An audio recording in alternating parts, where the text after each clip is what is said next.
It's interesting that you refer to other wrestlers as like a team, or you refer to as your team or something. Is that how you guys thought of y'all's wrestling organization, as a team? Yeah, it was a family business, and it was like a team. It was like, we never were jealous of each other. As to the real truth to it is, when my dad and I when Kerry and me flipped the coin for the world title, well, the truth to it was that I'd had a family, and I'm married, and I have children, and Kerry wanted to be the world champion. But to be the world champion, it's a special kind of wrestler to do that, and not a Kerry. You need somebody that makes the other guy look good. That's really what it's all about, And Dave could have done that, and I think Kerry may. I couldn't have done it though. I've been a babyface my whole life, I kiss the babies and I, do all that stuff. But the real difficult work in wrestling, the hard stuff, is to be a heel. That's the creative stuff, And for our listeners that don't know what a heel is. Well, a heel's the heavy, the bad guy, the Bruiser Brodies and the Kamalas and the King Kong Bundys, Why is that the tougher spot to be? Well, because you're limited. For a good guy, what you can do, but a bad guy, he can do anything, and he'd better do it too, because it's all about, it's like you're slaying a dragon. There's the guy, the knight in shining armor, and there's the big ugly dragon. When I first went out to Atlanta on WTBS out there, I was 19 years old, and handsome kid, and the hero. And here comes the big monster to wrestle me. It's this Terry Gordy. Yeah. Big monster. Bam was his name? No. Yeah. And I found out, talking to him, he was 16.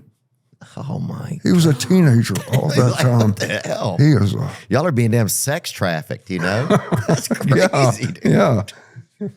That's hilarious. You're both scared of each other. You both haven't even finished schoolwork.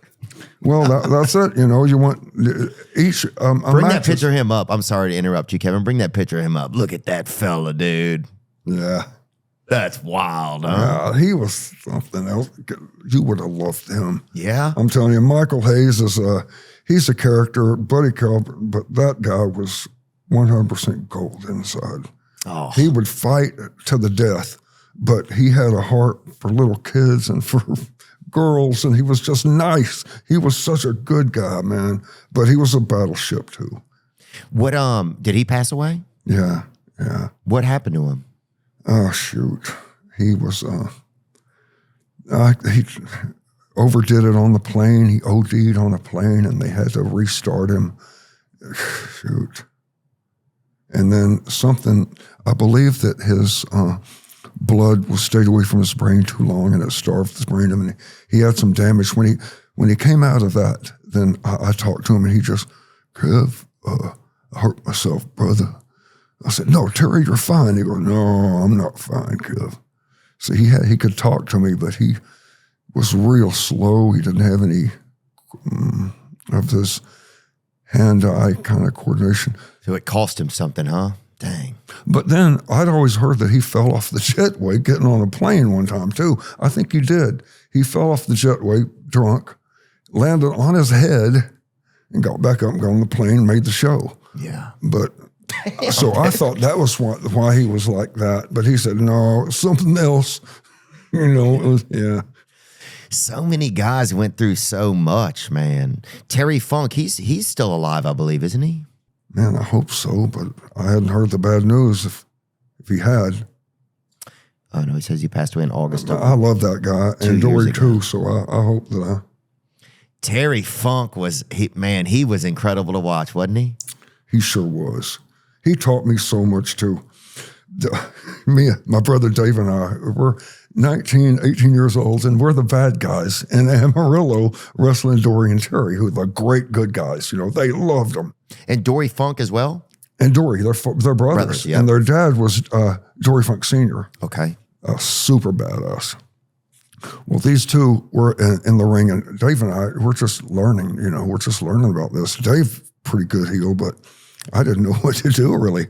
And so we're in the ring, and Dory's telling us everything. He goes, spit on me, kid. I said, sir? He said, spit on me. I go, so I spit on him. And so Dave unloads on Terry too. And the crowd went wild. They hated our guts. So they beat us, you know, and I get on the mic and I say, you're in trouble now. I'm going to get my daddy. And so then, they booed me good, you know. And so I love being a heel, but I just wasn't good at like Dave was, you know. Irvin Carey. So that was the real, so that was something that was tough to be a heel. Yeah, it's a lot harder. You have to have some creativity about it, you know. Yeah. And then you've got to have a personality that you're projecting. It's got to come from in here, you know. Right. And you can't get upset if people don't like you because you're almost the guy that people don't like. Well, Dave and I come back from the ring in Florida one time, and and Dave's a bad guy, and so I'm a heel too. And so this guy steps up. You remember people would dip skull and they'd spit in those cups. So we sloshed that stuff on us, you know. And I thought, well, you know, we've been begging them to hate our guts. Finally, we're there. And I look, and Dave's running up in the bleachers after the guy. Kicked his ass up in the stands and all. But so I said, Dave, we worked our butts off to make him hate us. He goes, Dave was just, you know, you couldn't talk to him. He was so mad, you know.